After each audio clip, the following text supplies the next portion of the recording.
Chaque mois, il en alimente des dizaines. Sa marchandise arrive d'Espagne, cachée dans des poids lourds. Vous en importez en France, à quelle régularité? C'est des tonnes qui passent, un peu plus que 2 tonnes par an. Ça dépend de la demande, en fait, tout est par rapport à la demande. Il y a beaucoup de monde qui fume. Le marché, il a pété durant ces 5-6 dernières années, il est beaucoup plus fort qu'avant. Chaque année, des millions d'euros passent entre ses mains. Comme cet acompte reçu pour la livraison du jour, tout est en cash. Un cash qui s'avère encombrant. C'est dangereux d'avoir du cash. Je sais jamais ce qui peut se passer si la police vient chez moi ou si il y a des ennemis à moi qui veulent me venir chez moi me récupérer l'argent. Il y a plein de choses. La règle d'or, c'est de se débarrasser plus rapidement du cash. Je fais un maximum pour blanchir. Pour blanchir, il faut qu'il dégage vite.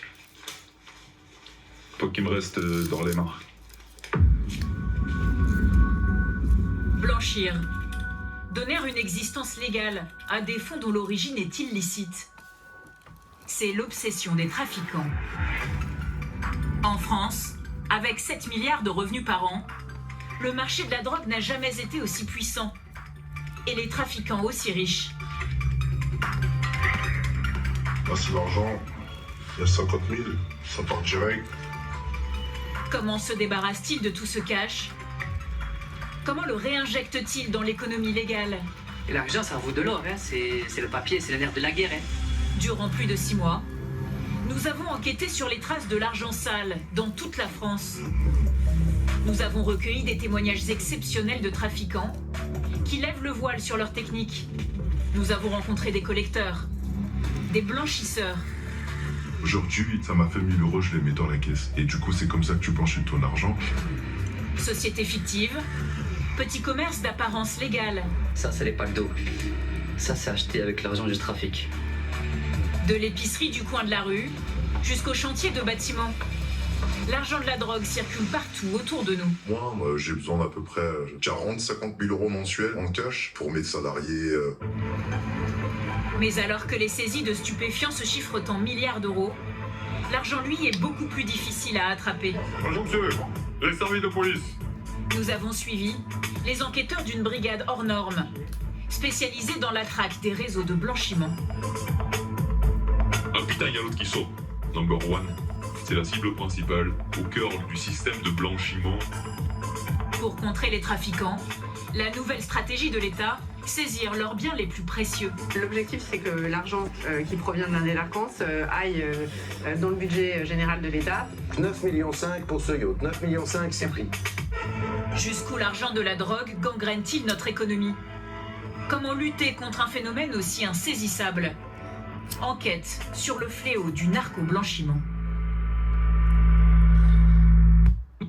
Système de blanchiment. Gangrène, Pour contrer les trafiquants, gangrène. la nouvelle stratégie de l'État, saisir leurs biens les plus précieux. L'objectif, c'est que l'argent qui provient de la délinquance aille dans le budget général de l'État. 9,5 millions pour ce yacht. 9,5 millions, c'est pris. Jusqu'où l'argent de la drogue gangrène-t-il notre économie ? Comment lutter contre un phénomène aussi insaisissable ? Enquête sur le fléau du narco-blanchiment. Et la gangrène. Marseille. Sur les hauteurs de la ville, les quartiers nord.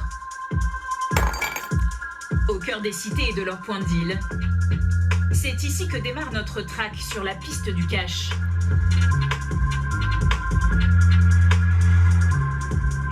Après plusieurs jours de négociations, une équipe de dealers a accepté notre caméra. Il est 17h, les guetteurs sont à l'affût. Et dans ce hall, les ventes tournent à plein régime. Moi, moi ça. Un 22. C'est l'heure de pointe, la sortie du travail. Assis sur sa chaise, le dealer écoule sa marchandise. Le leader. C'est ça, je t'explique. Alors, ça, c'est 30 euros. Ça, 20 euros. Ça, 10 euros. Ça, 40 euros. Ici, on vend essentiellement du cannabis sous forme de résine ou d'herbe. 7 € le gramme en moyenne. Qu'est-ce qui se vend le plus? Ah, c'est les 10, il y a 1,5 g. C'est les moins chers. Hein. C'est Haribo, c'est ça va. Haribo, c'est beau la vie. Le packaging est soigné. Objectif, vendre un maximum. On passe ça dessus, pense ça.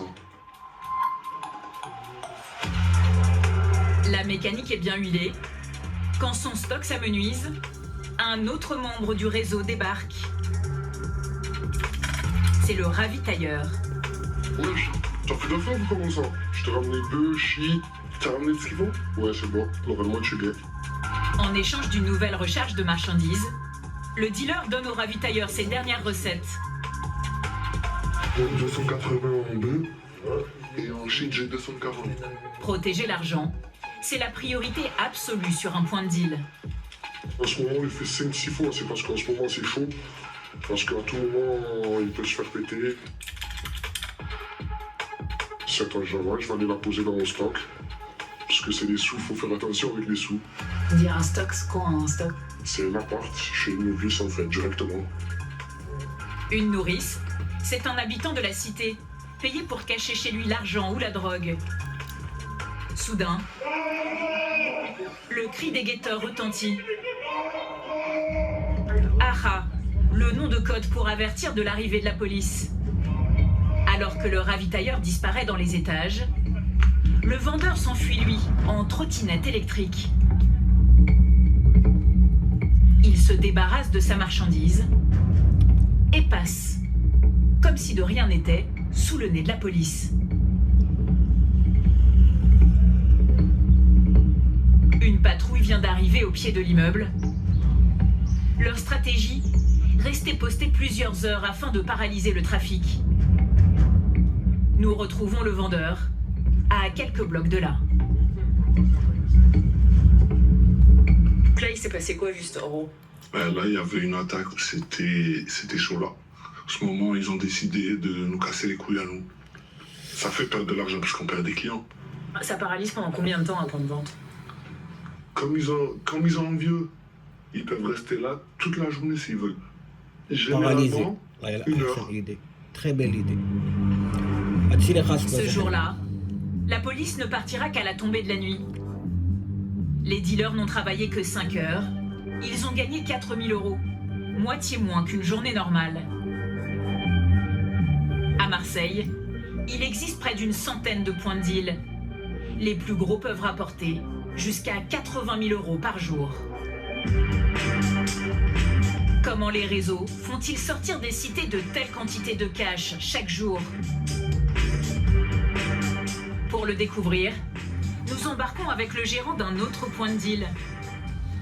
Il est 2 h du matin. Il nous emmène dans sa mission du soir, la collecte.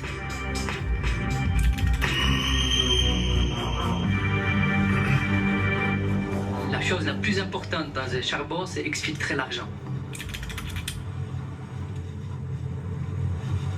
Le plus important, c'est que l'argent soit sorti du point. Et l'argent, ça vaut de l'or, hein. C'est le papier, c'est le nerf de la guerre. Hein. Ça vaut de l'argent. Mon rôle, j'ai venu récupérer les sous de toute la journée. La recette. Comme ça, au moins, c'est coffré, c'est caché. Et au moins, la journée, les sous, ils sont en sécurité. Et le lendemain, ça repartit pareil. Notre homme a rendez-vous sur un point de deal. À sa demande, nous l'attendons dans la voiture.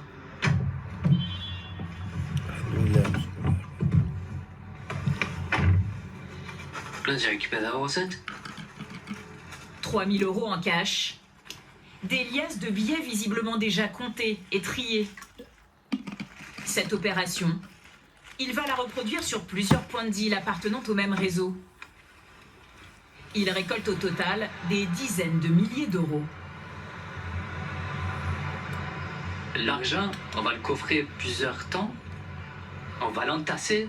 On conseille surtout de mettre l'argent ailleurs, à l'opposé du stup. On essaye de ne pas mélanger surtout. Je ne sais pas si vous remarquez, la police, quand ils arrêtent souvent, c'est que du shit, que de la drogue. Il n'y a jamais stocké de l'argent à côté. Dans ces organisations criminelles, Rien n'est jamais laissé au hasard. Chaque membre a un rôle précis et l'argent change sans cesse de main.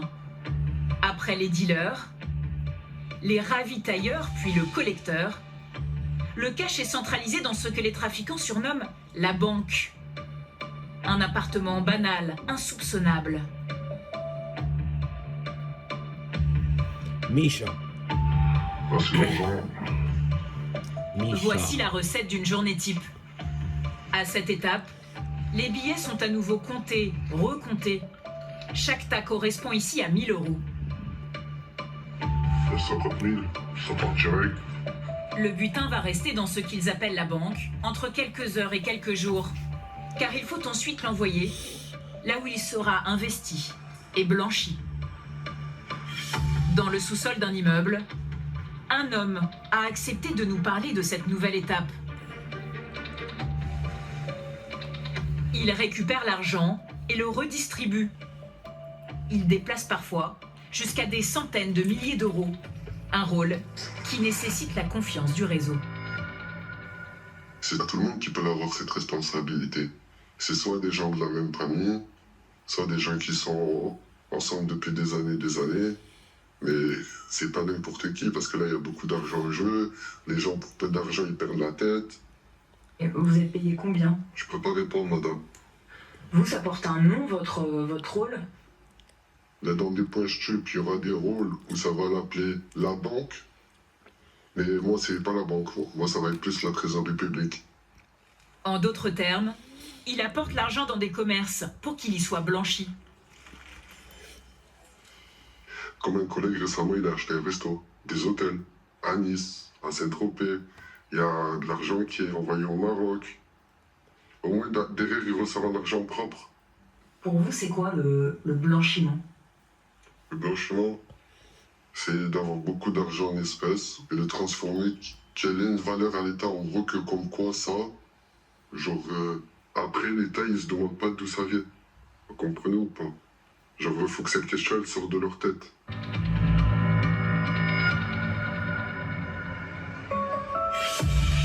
Brouiller sans cesse les pistes, investir l'argent dans de multiples sociétés, c'est le quotidien des trafiquants.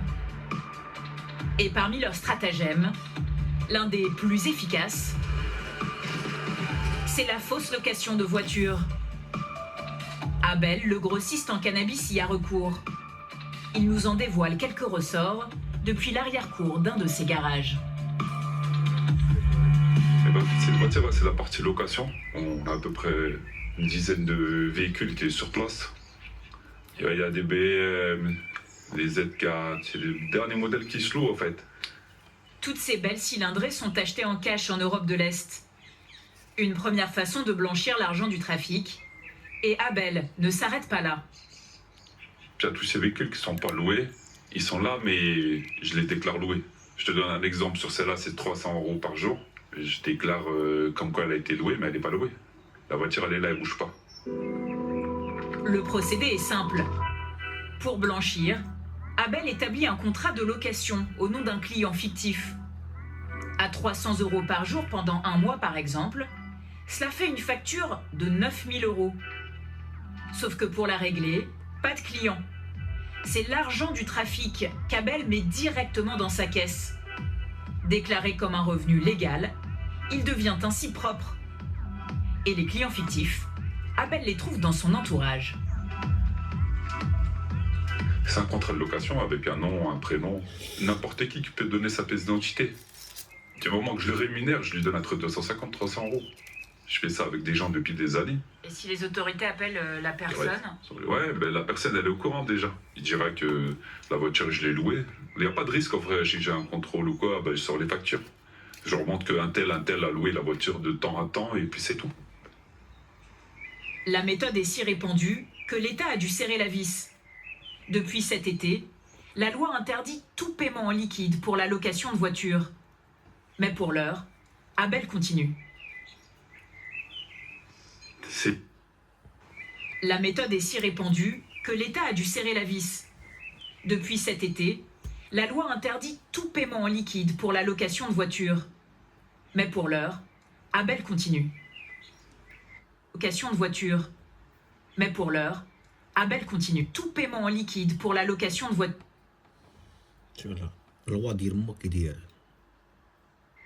Depuis cet été, la loi interdit tout paiement en liquide pour la location de voiture. سبحان الله العظيم. كتفرج بحال هاد الشيء كيتفرجوا عندك هادو اللي في البلاد، كتبدا تشوف شحال من واحد منين جاتو العاقة الله يهدي الفرشة، و ميم طون كتشوف التخرميز اللي غادي يولي يتأدنا حنا من بعد. Mais la loi interdit tout paiement en liquide pour la location de voiture. Mais pour l'heure, Abel continue. C'est l'une des meilleures options. Il y en a plusieurs. La meilleure façon de blanchir de l'argent, c'est les commerces qui rapportent du cash. Que tu peux déposer du cash, qui eux qui font rentrer du cash. Comme les restaurants, comme les bars. Il y a 1 million de façons de blanchir de l'argent. C'est trop facile, c'est devenu trop facile. Trop facile, car des business qui brassent du cash, il y en a partout, à tous les coins de rue. Épicerie, bar, restauration rapide ou salon de beauté. Derrière ces vitrines, payer en liquide est fréquent. Les trafiquants l'ont bien compris et n'hésitent pas à investir pour écouler leur argent sale. C'est le cas de Rico, patron d'un point de deal en région parisienne. Moi j'ai commencé, j'étais petit, ça veut dire j'étais un simple dealer. Voilà, j'ai grimpé, après j'ai fini gérant, et au final, comme on dit, les petits prennent la place des grands. Donc du coup, moi, je suis la tête du réseau. Aujourd'hui, il prétend empocher chaque mois 16 000 € de bénéfices. Pourtant, rien ne trahit sa fortune. Ni voiture de luxe, ni vêtements ostentatoires. Sa seule obsession, rester invisible. Je flambe pas, j'essaie de me faire le plus discret possible. Les voitures de luxe, les boîtes de nuit, ça attire l'œil, ça attire le regard sur toi. Donc non, on essaie de discret un peu. Pour blanchir, il posséderait plusieurs commerces, dont un salon de manucure qu'il accepte de nous montrer. Flacons de vernis, matériel. Ici, tout est prêt pour les clientes, sauf qu'il n'y en a jamais. Des employés non plus. La boutique est constamment fermée. Il n'y a personne de base. Le truc, c'est juste pour blanchir de l'argent. C'est du cash. Je prends de l'argent de mon terrain, de stup. Je vais dans mon commerce. J'écris sur un cahier. Aujourd'hui, j'ai eu un exemple, 30 clients. Ça m'a fait 1 000 €, je les mets dans la caisse. Et du coup, c'est comme ça que tu blanchis ton argent. Et en cas de contrôle, comment vous justifiez que vous avez eu des clients? Ouais, après, ça, c'est le comptable qui gère tout ça. Ça, par contre, je pourrais pas t'expliquer. De base, moi, j'ai pas que ça à faire de m'occuper d'une minglerie, se prendre la tête avec des clients. C'était juste pour remplir les caisses. C'est tout. C'est un maquillage qui fait en sorte que les soupçons ne sont pas sur vous. Salon de manucure, barbershop. Un maquillage idéal car comment contrôler combien de mains ont été manucurées ou de barbes coupées? Depuis peu pourtant, ces commerces de façade sont sous le feu des projecteurs. Accusés sans détour de servir à blanchir l'argent du narcotrafic. La multiplication des épiceries de nuit notamment crée des tensions partout en France. Comme ici, à Nîmes. À 2 minutes des célèbres arènes, fréquentées par des milliers de touristes, la rue de la République. Rémi Porte est avocat, secrétaire du comité de quartier. Et comme beaucoup de ses voisins, il est à bout de nerfs. Le problème, effectivement, c'est la multiplication des épiceries de nuit, des commerces de restauration rapide, des barbershops. Nous avons plus d'une vingtaine d'établissements de ce type concentrés sur même pas 300 mètres de rue. Et la question légitime que l'on se pose, c'est comment font pour survivre 4-5 commerces dont l'activité principale est identique sur 200 mètres de rue. Rémi a lui-même été démarché alors qu'il cherchait un locataire pour cette boutique qu'il possède sur la rue de la République.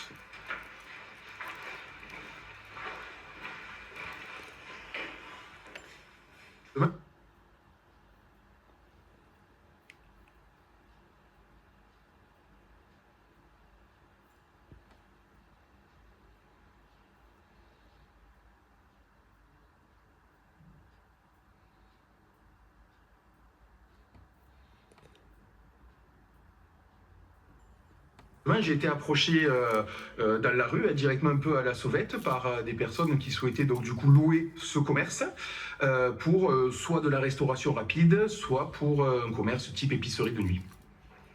Ses interlocuteurs lui proposent alors directement le double du loyer demandé. Concrètement 10 000 € par an, cash. J'ai dit non.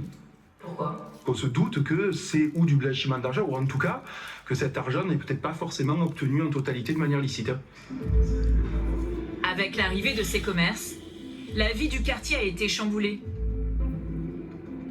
Devant cette épicerie, une tentative d'assassinat a même eu lieu il y a quelques mois. Une attaque au couteau, aux allures de règlement de compte entre trafiquants.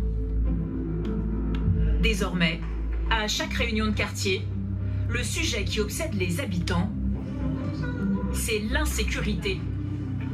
Ils accusent ces commerces de se livrer, outre le blanchiment, à toutes sortes de trafics. Ah mais je soupçonne pas, je vois clairement des voitures qui s'arrêtent, des sachets de cocaïne qui sont passés à travers les fenêtres, des liasses de billets, c'est très clair. Après on a parfois des représailles qui ont quasi défoncé notre porte en pleine nuit, parce que j'avais appelé les flics. On est en colère, c'est parce qu'on ne nous entend pas. Pour comprendre ce qu'il se passe la nuit venue dans cette rue, nous nous sommes postés dans un appartement vide, près des commerces suspects. Et nous avons filmé en caméra discrète. Il est 2h du matin. Cette épicerie censée fermer à minuit va en réalité rester ouverte toute la nuit. 2 barreaux ont été sciés pour pouvoir passer des marchandises. Des boissons, mais pas que.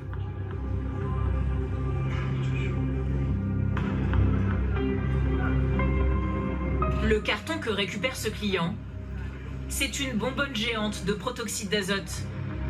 Un gaz euphorisant assimilé à une drogue dont la vente sous ce format est interdite. De nuit, l'épicerie s'adonnerait donc à des activités moins licites que pendant la journée. Les clients s'enchaînent, une trentaine par heure. Constamment aux aguets, le vendeur est secondé par un guetteur, cet homme en noir.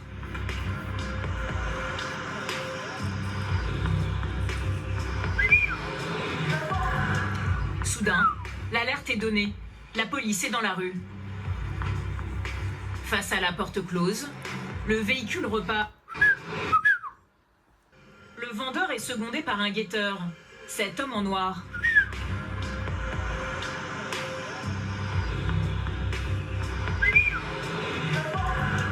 Soudain, l'alerte est donnée. La police est dans la rue. Face à la porte close, le véhicule repart. Et tout de suite, l'épicier rouvre. Visiblement, c'était moins une.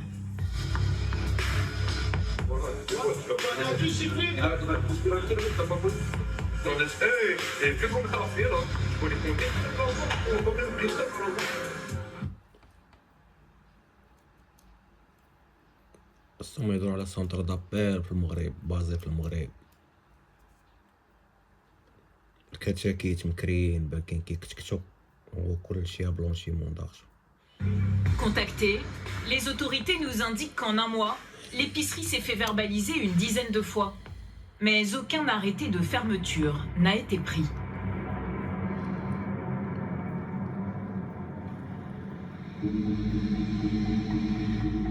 Faire fermer ces commerces suspectés de blanchiment, d'autres départements en ont fait, eux, leur priorité. L'Hérault détient le record national. En 9 mois, 123 fermetures administratives de petits commerces ont été prononcées. C'est la spécialité de la brigade débit de boissons, supervisée par le commissaire Agnel. Tu nous dis en 2 mots les fermetures là qu'on a fait cet après-midi là. Donc aujourd'hui on a 2 fermetures importantes à faire sur 2 épiceries, dont l'une fermeture de 6 mois pour vente de tabac et de protoxyde d'azote. Et sinon, voilà. Leur stratégie, se servir des trafics illicites pour fermer les commerces. Plus rapide, plus facile, que de lancer une longue enquête judiciaire pour blanchiment. Trafics illicites pour fermer les commerces. Plus rapide, plus facile que de lancer une longue enquête judiciaire pour blanchiment.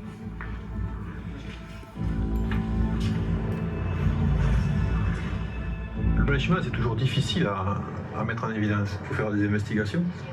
On ne peut pas arriver et dire, tiens, cette épicerie, elle sert à blanchir l'argent de tel ou tel trafic. Quoi. Il faut le prouver. Quoi. On peut avoir de la chance, et puis quand on arrive, il y a une forte somme en liquide. On est tombé de temps en temps sur des sommes de 20 ou 25 000 euros qui sont là dans une enveloppe sous le comptoir. Quoi. Mais évidemment, ça, c'est assez rare. Quoi. C'est assez rare. Les policiers se rendent dans le quartier de l'épicerie à fermer. Mais à peine arrivés sur les lieux, Ils sont en train de passer tous des coups de téléphone. Ils sont déjà repérés. Alertés, plusieurs commerces de la rue ont eu le temps de baisser le rideau. Mais pas la boutique ciblée. Bonjour monsieur, les services de police. Une semaine plus tôt, la police a pris ce commerce en flagrant délit de vente de tabac et de protoxyde d'azote. Ils viennent annoncer 6 mois de fermeture. Le vendeur, ici en bleu, avertit sa patronne par téléphone. Oui, bonjour, je vous explique. J'ai l'arrêté qui est devant moi, nous on ferme. Mais je suis pas La femme tente de jouer la montre. Madame, vous comprenez bien, je vais pas vous attendre quand même. Donc je vous ferme aujourd'hui. C'est bizarre. S'il vous plaît, je trouve les dates demain. Madame, c'est aujourd'hui, on ferme maintenant. Et une fois qu'on aura fermé le magasin, si on trouve quelqu'un dedans, c'est garde à vue. Est-ce que vous m'avez bien compris? Donc la fermeture, c'est maintenant, c'est tout de suite. On arrête de discuter, il y en a marre. Ok, d'accord. Ben, merci. Le but du jeu, c'est qu'ils font toujours un non, je ne savais pas, on ne me l'a pas dit, soyez gentils, je ne sais pas, alors qu'ils sont complètement rompus à la procédure. Durant 6 mois, ce commerce ne pourra ni exercer d'activité, ni déclarer de chiffre d'affaires. Donc vous avez compris? C'est merveilleux, merveilleux. Mais Une il pourra sanction faire qui des permet livraisons. d'empêcher tout. Donc vous avez compris? drive. C'est merveilleux, merveilleux. Une sanction qui permet d'empêcher tout potentiel blanchiment. Livraison, ami. La technique est efficace, mais les trafiquants ont toujours un coup d'avance. Dans une autre épicerie de la ville, nous rencontrons cet homme. Gérant d'un point de deal, il a déjà eu plusieurs contrôles dans son commerce. La police n'a jamais rien trouvé à lui reprocher. On vend un peu de tout en fait. Il y a des gâteaux, il y a des bonbons comme vous voyez, il y a la nourriture pour chat, il y a vraiment un peu de tout. Ici on stocke jamais des produits illicites. Par exemple, nous on fait pas du tout de contrebande de cigarettes. L'épicerie elle sert vraiment qu'à être une épicerie. Pourtant, aussi fou que cela puisse paraître, l'argent de la drogue est bien là, autour de nous, caché dans les produits les plus banals. Comme vous voyez, ça c'est les packs d'eau. Ça c'est acheté avec l'argent du trafic. Sa technique consiste à écouler les revenus du trafic dans des marchandises tout à fait légales. Et pourquoi l'eau, puisque je sais pas, du beurre ou des pâtes? Parce que du beurre et des pâtes, ça se revend moins que l'eau. Tout le monde en a besoin tous les jours. Et la logique, c'est de mettre l'argent du trafic dans des produits qui s'écouleront rapidement. Au-delà de l'eau, ce qui s'écoule le plus vite dans une épicerie, c'est l'alcool. Les bouteilles de vin et les canettes de bière que vous voyez dans ces rayons sont elles aussi toutes achetées avec de l'argent sale. Notre homme se fournit auprès d'un vrai grossiste en boissons. Mais au lieu de payer le tout en un seul virement officiel, il divise. Une partie en virement est déclarée, l'autre est réglée avec le cash issu directement du trafic. Quand vous allez chez un grossiste, vous achetez directement en cash et il vous posera jamais la question, il vous fera une facture. Et ça, l'État, il peut pas tracer avec quel argent vous avez acheté tous ces produits? C'est intraçable. Le fournisseur, lui, c'est une personne qui est de confiance. Donc on n'achète pas directement à n'importe qui. Trafiquant ou État, c'est à qui sera le plus malin. Pour en finir avec ces commerces, Le préfet de l'Hérault, François-Xavier Loche, a mis sur le pied de guerre tous les services de l'État. Bien, je salue la présence de messieurs les procureurs. Je salue aussi l'ensemble des services qui sont présents. Autour de la table, chacun expose son tableau de chasse. Un motif de plus en plus utilisé pour fermer les boutiques suspectes, c'est l'hygiène. On a eu 41 fermetures sur le code de la santé publique, donc majoritairement à destination des poissons, type épicerie, bar, restaurant. Sur l'activité de la PAF, on a 7 dossiers en cours qui peuvent déboucher sur des fermetures au titre de l'emploi d'étrangers en situation irrégulière. Mais l'idée dont le préfet est le plus fier... Monsieur le directeur départemental des finances publiques, est-ce que vous acceptez par exemple votre service administratif, je vous désigne les cibles de choix? C'est le contrôle fiscal. Ah oui, bien sûr. On peut nous prendre le relais en diligentant les contrôles fiscaux. Nous pouvons aussi compléter cette procédure de ce qu'on appelle une procédure plus contraignante, qui est l'examen de situation fiscale personnelle. C'est-à-dire que s'agissant du gérant, par exemple, nous pouvons diligenter ce type de contrôle qui est beaucoup plus intrusif puisque nous avons accès au compte bancaire.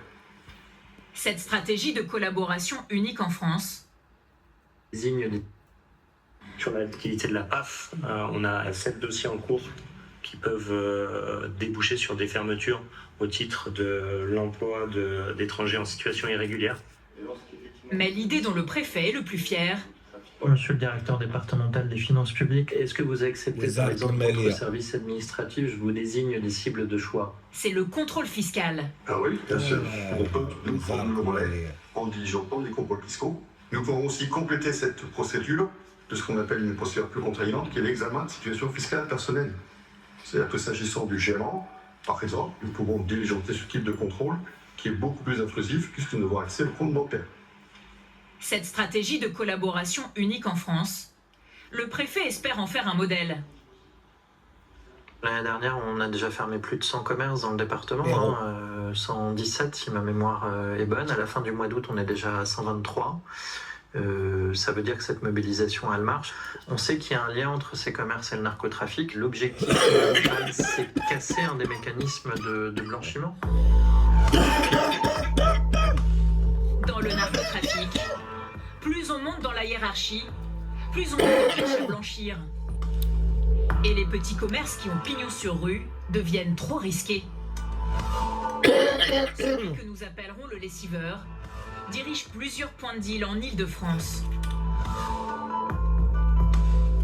Dans ma position, je suis juste en dessous de ce qu'on peut appeler la je suis la personne qui gère ses affaires, voilà. Sa technique pour blanchir l'argent du réseau en restant invisible, créer de fausses sociétés et facturer de fausses prestations. Pour cela, il a d'abord besoin de prête-noms. Moi, je fais ça, c'est-à-dire qu'en fait, tu prends une personne qui est dans le besoin, on lui demande simplement d'ouvrir une société, elle est rémunérée pour ça. Et les personnes qui sont... ce sont des proches? Non, à aucun moment on fait ouvrir ça à des proches. Beaucoup de mères isolées, de femmes qui ont un peu du mal à payer leur loyer, des enfants à charge. Tous les mois, touchent entre 500 et 1000 euros par mois. Avec ces sociétés de paille, il facture de fausses prestations à des complices qui ont besoin de cash. 10 000 euros par exemple. Le complice fait un virement au lessiveur. Les 10 000 euros déclarés deviennent propres. En échange, le complice récupère le cash issu du trafic. On peut faire n'importe quel secteur. Un exemple, les enfants à charge, tous les mois touchent entre 500 et 1000 euros par mois. Avec ces sociétés de paille, il facture de fausses prestations à des complices qui ont besoin de cash. 10 000 euros par exemple. Le complice fait un virement au lessiveur. Les 10 000 euros déclarés deviennent propres. En échange, le complice récupère le cash issu du trafic. On peut faire n'importe quel secteur. Un exemple, ce qui est informatique. Donc moi, je viens installer des logiciels dans votre société. Les logiciels, ils sont déjà installés. Il n'y a aucun moyen de vérifier si c'est bien nous qui avons fait ça. Et voilà, facture, catalogue, argent. Mais c'est quoi les montants de virements qu'on peut recevoir sans attirer l'attention? Moins de 30 000, ça passe. En fait, ce qu'il faut comprendre, c'est que c'est vraiment simple. Il n'y a rien de compliqué à tout ça. Avec cette méthode, il réussit à blanchir des centaines de milliers d'euros par an. Sur les 3 millions d'entreprises enregistrées en France, combien ne sont en réalité que des sociétés bidons? Nous allons chercher des réponses au ministère de l'économie et des finances. Chez Tracfin, le service de renseignement de Bercy. Chaque année, son directeur Antoine Magnan reçoit 200 000 déclarations de soupçons sur des flux financiers douteux. Dans son viseur, les lessiveuses comme celle de notre masque blanc. Moi je fais ça, c'est-à-dire qu'en fait tu prends une personne, on lui demande simplement d'ouvrir une société, on peut faire n'importe quel secteur. De ces sociétés qui se créent et qui en quelques semaines manipulent et brassent un volume très important d'argent alors qu'elle n'a pas de salariés, pas d'expérience, pas de référence sur le marché. La banque nous remonte l'information, nous avons le droit de creuser les éléments qui nous sont transmis en accédant aux données bancaires des personnes concernées. Et dès que nous avons la certitude qu'il y a une activité manifestement frauduleuse, nous saisissons ces sommes. La difficulté, c'est qu'il a peu de temps pour agir. Car ces sociétés ferment aussi vite qu'elles ont été créées. De ces sociétés, la vérité c'est que elles tournent, comme on dit, c'est-à-dire elles se mettent en faillite, elles changent de raison sociale de manière très régulière, de manière, là encore, à passer sous les radars, ce qui les rend plus difficiles à identifier. Les trafiquants organisent un brouillard de manière à pouvoir passer aussi inaperçu que possible. Tracfin fait saisir chaque année plusieurs dizaines de millions d'euros sur les comptes de ces sociétés douteuses. Pour échapper aux autorités, les trafiquants l'ont bien compris. Mieux vaut sortir l'argent blanchi le plus vite possible hors de France. Ils ont recours à des réseaux de blanchiment professionnels. 7 nouvelles mises en examen dans l'enquête qui a permis de démanteler un immense réseau international de blanchiment. Ces réseaux, capables d'exfiltrer des millions d'euros vers l'étranger, ce sont un peu les banquiers du crime organisé. Les démanteler, c'est la mission de la brigade de recherche et d'investigation financière. En Île-de-France, ils sont une quarantaine d'enquêteurs. Vous ne verrez pas leur visage, ils travaillent incognito. Comme Laurent. Pourquoi est-ce qu'on ne doit pas vous reconnaître? Parce qu'on est tous les jours dans la rue en train de suivre nos cibles et que bon, car mieux quand on est discret, le but c'est d'être des passe-murailles. Cet enquêteur nous emmène à un rendez-vous ultra confidentiel. C'est un de nos vieux contacts qui a décidé que c'était mieux de nous avoir comme amis que comme ennemis. Il y en a qui appellent ça des indices, il y en a qui appellent ça des tontons. Après, officiellement, ça s'appelle chez nous les sources maintenant. La source qu'il va retrouver est infiltrée dans un réseau qui fait transiter les fonds des trafiquants de pays en pays à travers des sociétés écrans. C'est tout un système de sociétés dans des pays étrangers, etc., où il faut brouiller les pistes et surtout faire des sas étanches et anonymiser complètement celui qui à l'origine a voulu se faire blanchir les fonds.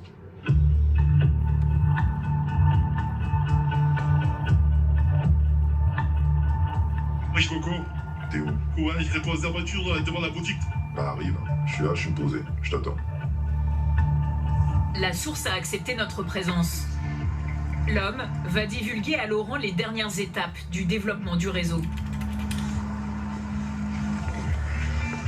Ça va? Et toi? Ça va, ça va. Ils en sont où? En préparation.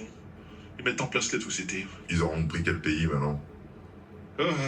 Ils ont mis en place l'Espagne, le Portugal et l'Allemagne, voilà. D'accord, encore. Et c'est toujours le même qui a ouvert les comptes, les boîtes, tout ça? Toujours pareil, toujours le même. De quoi il s'agit? Alors c'est la logistique des espèces. Ça veut dire qu'on est obligé de virer en Europe.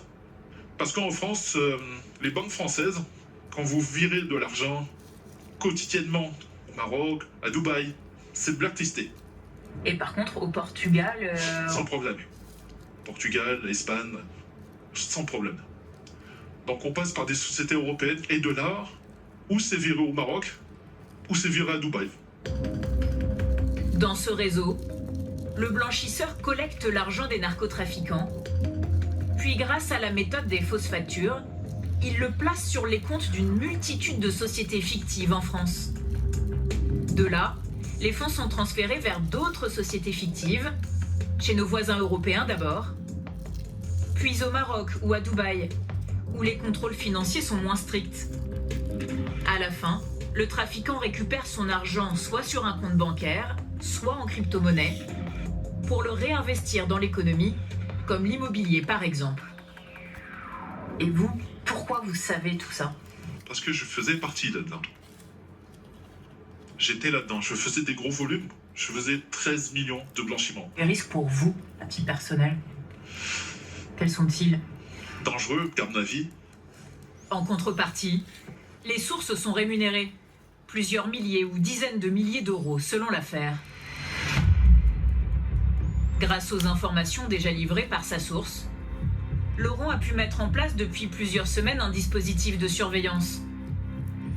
Objectif, identifier les membres de ce réseau et rassembler des preuves sur leur fonctionnement.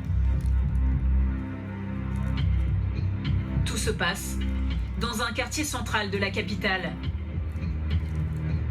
Dans un lieu confidentiel, les policiers ont installé ce qu'on appelle un pigeonnier, un poste d'observation. Bon, Loulou, ça se passe bien? Ça se passe bien. Nos amis qui sont là? Ils sont bien là. Il y a pas mal d'alliés venus. L'objet de la surveillance, ce local commercial d'apparence ordinaire, c'est le siège du réseau de blanchiment que Laurent a identifié grâce à sa source. Ça aussi, c'est partie de l'habillage d'un bon réseau de blanchiment. Se donner une apparence d'honorabilité. En s'établissant dans un beau quartier de la capitale, où il y a pas mal de passages, les commerçants, ça attire pas du tout attention. Qui, en passant dans la rue, va se dire « Ah bah tiens, à cet endroit-là, il y a sûrement une équipe qui blanchit avec des trafiquants de stupes, etc. »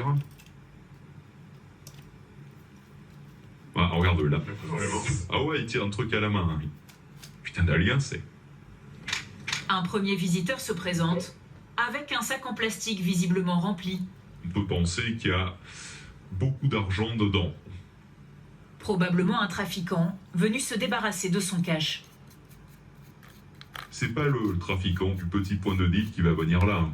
C'est quelqu'un qui gère plusieurs points de deal sur ou une grande ville ou une région. La boutique fonctionne un peu comme une banque. Les trafiquants y déposent leurs espèces et en échange, les blanchisseurs leur font des virements vers des comptes à l'étranger. Soudain, un autre homme surgit. Ah putain, il y a l'autre qui sort. Le voilà. Number one. C'est la cible principale de notre affaire. C'est lui qui est au cœur du système de blanchiment. C'est lui qui le dirige, qui coordonne, qui donne les instructions. Fait partie du banditisme francilien. D'ailleurs, tu as vu la montre? Tu as vu la montre? Là, il y en a pour pareil, c'est une montre à 20-30 000 minimum. Enfin aussi, c'est des détails importants sur la surveillance. Enfin, on a quand même la preuve qu'il se remballe avec une montre qui vaut minimum 20-30 000 euros. Hein. Vous n'avez pas d'activité déclarée, une montre en or? Pas question de l'interpeller aujourd'hui. La surveillance va durer plusieurs mois. Les policiers veulent comprendre comment ce blanchisseur se débarrasse à son tour du cash encombrant des trafiquants. La réponse va venir avec l'arrivée de ces deux individus. Le sac vide, hein. Ouais. Le sac vide, un détail important car 20 minutes plus tard... Sorti, les deux là. Ils ressortent. Puis j'ai l'impression que la pochette, il y a un peu dedans. Quand ils sont arrivés, elle était beaucoup plus plate. On peut penser qu'il y a un petit peu de cash à l'intérieur. L'œil des policiers est affûté. Ces deux hommes seraient donc venus, eux, s'approvisionner en cash. Qui sont-ils Et à quoi vont leur servir ces espèces? De retour à la brigade, c'est l'heure du débrief avec la patronne, Jessica Finet. C'est les deux nouveaux clients qu'on a vus là qui ont des bonnes têtes. Hein. Les deux hommes vont rapidement être identifiés comme étant des chefs d'entreprise. Ils présentent bien, hein. Ce type de profil constitue un maillon incontournable pour recycler le cash. Le réseau de blanchiment, lui, les espèces, il faut bien qu'il les écoule. Le réseau...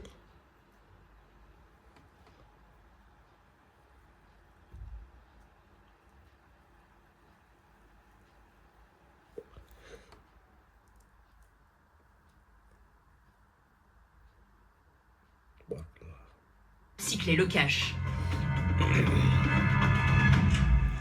Le réseau de blanchiment, lui, les espèces, il faut bien qu'il les écoule.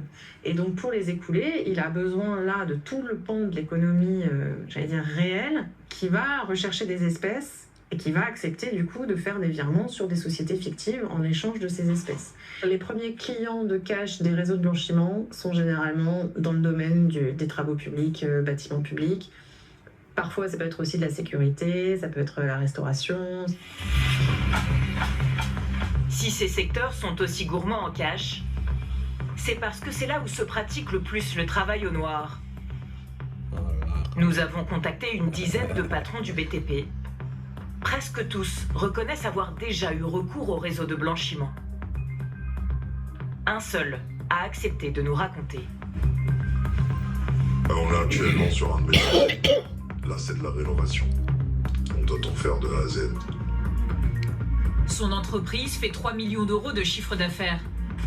L'argent liquide, il en a besoin pour payer sa vingtaine d'ouvriers et réduire ses charges sociales.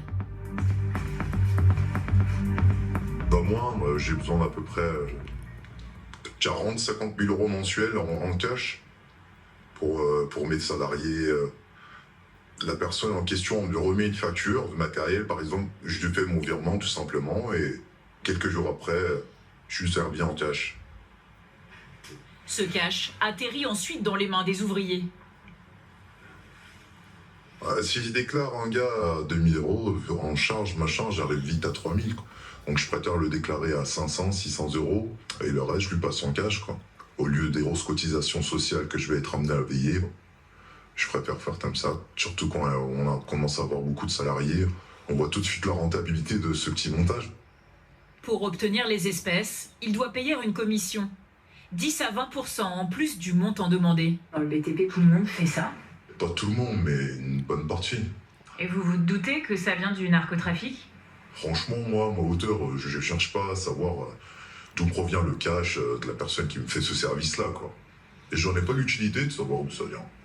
Mais des fois, quand on reçoit des petites coupures, c'est fort probable que ça provienne du narcotrafic. Mais après, comme je vous ai dit, moi, ça m'est égal. Pourquoi? Chacun son business. Chaque année, le travail dissimulé représente pour l'État un manque à gagner de 9 milliards d'euros, tous secteurs confondus. Couper le robinet du cash illégal est devenu une urgence politique.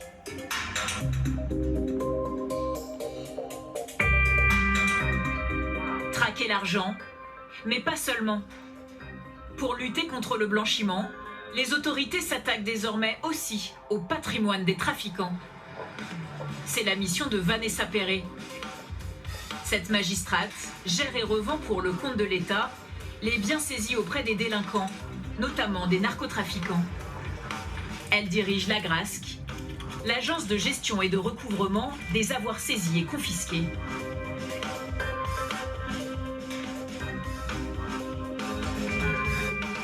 Par exemple, vous êtes trafiquant de drogue, on vous saisit votre voiture, les bijoux de votre femme et votre immeuble. Et bien ensuite, l'immeuble, c'est nous qui allons le vendre. Les biens et les bijoux de votre femme, c'est nous qui allons les vendre. Et votre voiture, par exemple, elle peut être donnée à des services de police qui en ont besoin pour réaliser leurs enquêtes contre des trafiquants de stupéfiants, justement. C'est positif pour les juridictions parce que ça leur permet d'évacuer les scellés, ça permet de faire rentrer des sous dans les caisses de l'État. Chaque année, La magistrate organise une vingtaine de grandes ventes aux enchères ouvertes au public. Pour les préparer, elle fait la tournée des tribunaux aux 4 coins de la France. Objectif, dénicher parmi les scellés des biens qui vont rapporter gros à l'État. L'étape du jour, c'est le tribunal de Nîmes. Accueilli par la procureure Cécile Jansac et le procureur général Xavier Bonhomme, direction les entrailles du palais de justice. C'est ici que se trouve la salle la plus secrète du bâtiment. Voilà, donc je vous présente notre salle des trophées, avec ce qu'on appelle les scellés. Dans ces boîtes, l'ensemble des biens saisis ou confisqués définitivement aux malfaiteurs. La procureure a déjà sorti les objets de plus grande valeur, ceux qui vont intéresser Vanessa Perret. C'est la dernière prise, enfin en tout cas la dernière qu'on a triée, des objets de marque, des biens particulièrement coûteux, qu'on va se faire un plaisir de vous remettre. Sac Yves Saint-Laurent ou Louis Vuitton, bijoux en or et montres de prestige. Le butin s'annonce prometteur. Je disais à madame la procureure, ça c'est une montre Rolex qui a été mise à prix la dernière fois à 10 000 et qui a été vendue 70 000. On a de la maroquinerie qui fonctionne très bien dans les ventes aux enchères. On a des bagues en diamant qui aussi partent assez bien. Je ne sais pas quelles seraient les mises à prix, mais oui, au moins plus de 100 000 € dans une seule affaire. Donc c'est vraiment très positif. D'autant plus positif que cela porte un coup aux trafiquants. Aller prendre le produit du crime, je pense que quelque part, c'est faire disparaître tout ce qu'ils ont réussi à faire. La sanction pénale, c'est une chose. Mais venir prendre ce pourquoi ils ont passé outre les interdictions de la loi, là, on attaque sévèrement. L'an passé, 51 millions d'euros de biens ayant appartenu à des narcotrafiquants ont été revendus par la Grasque. Et Vanessa Perret compte bien frapper de plus en plus fort. Quelques jours plus tard, à La Ciotat, près de Marseille, nous la retrouvons pour une vente aux enchères exceptionnelle. 51 millions d'euros de biens ayant appartenu à des narcotrafiquants. 51 millions de biens ayant appartenu à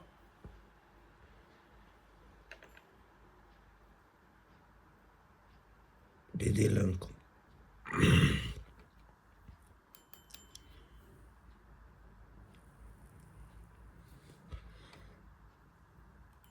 À des êtres humains qui vivent leur vie.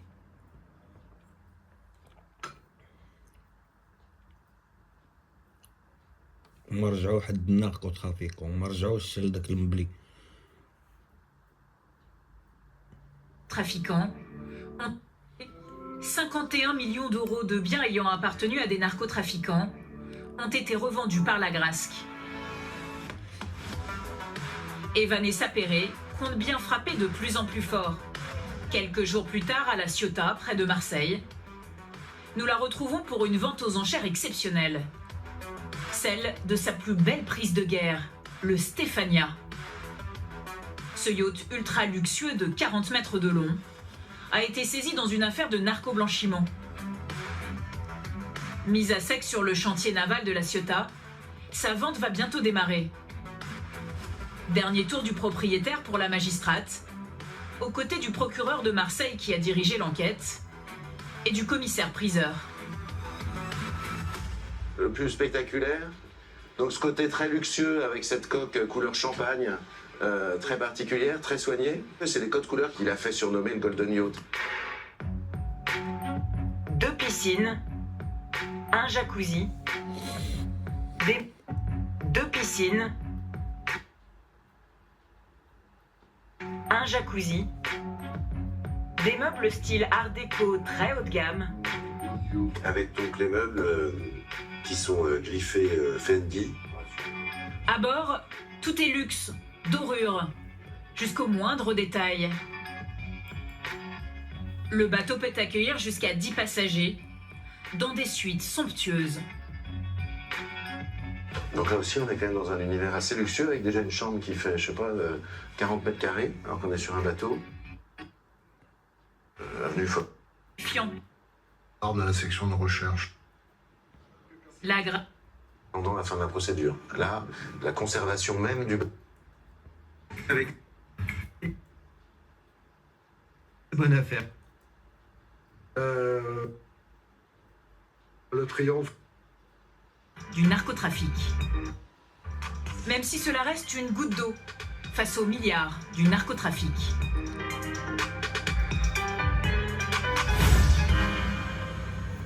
Alors qu'en 2025, le nombre de blessés sur fond de narcotrafic a augmenté de plus de 40%, nous poursuivons notre enquête à Paris.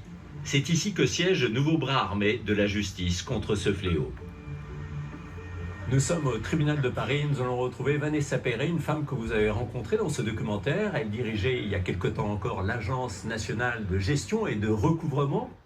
Les achats de voitures, de bijoux... italien pour lutter contre le blanchiment. Nous l'avons montré dans notre document, certains secteurs. C'est pénal. Si tu as tué, tu subis un procès pénal. Mais si tu es complice financier, tu ne vas pas au procès pénal. Par contre, on te saisit tes biens. On te saisit préventivement tes biens et tu dois justifier l'origine légale de tes biens. Ouais. Si on ne le justifie pas, on perd. On a vraiment une marge de progrès à faire sur la confiscation en France. Il faut se doter de moyens plus italiens pour lutter contre le blanchiment. Nous l'avons montré dans notre document, certains secteurs de notre économie utilisent de grandes quantités de cash, car ils pratiquent le travail dissimulé. Dans le BTP, tout le monde fait ça? Pas tout le monde, mais une bonne partie. Chaque année, ce travail dissimulé représente pour l'État un manque à gagner estimé à 9 milliards d'euros, tous secteurs confondus. À partir du moment où il y a plus de 240 000, je crois que c'est vos chiffres d'ailleurs, de personnes qui vivent du trafic de la drogue, de près ou de loin du trafic de drogue en France, est-ce que ça va pas être difficile de revenir en arrière? Oui, ça va être difficile. Ce phénomène. Le monde de l'entreprise, c'est très dur. Quand on a une PME, PMI, le plus dur, c'est de finir la fin du mois, d'avoir l'argent pour payer ses salariés, etc. Donc, on peut... 1758, il va publier un livre qui s'appelle « Les fables égyptiennes et grecques dévoilées et réduites au même principe avec une explication des hiéroglyphes de la guerre de Troie et plus tard un dictionnaire mythico-hermétique dans lequel on trouve les allégories fabuleuses des poètes, des métaphores, des énigmes et des termes barbares des philosophes hermétiques expliqués. Là, la perspective du monde a changé. Maintenant, il plonge en ligne droite dans le domaine de l'ésotérisme. À ce stade de notre histoire, Antoine-Joseph Pernetti a une quarantaine d'années. Mais sa vision du monde a changé sur un point essentiel.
Tranquille.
عادي ويلكم. نسي كرت احمر. ويلكم. كرت احمر اخر مره تشوف هذا الخايس. يلا يكلم. انا اقول لك whatever welcome. ايوه يلا whatever welcome. تعبت شكرا على الورقه. انا اقول لك لا لا لا لا كانت انا كانت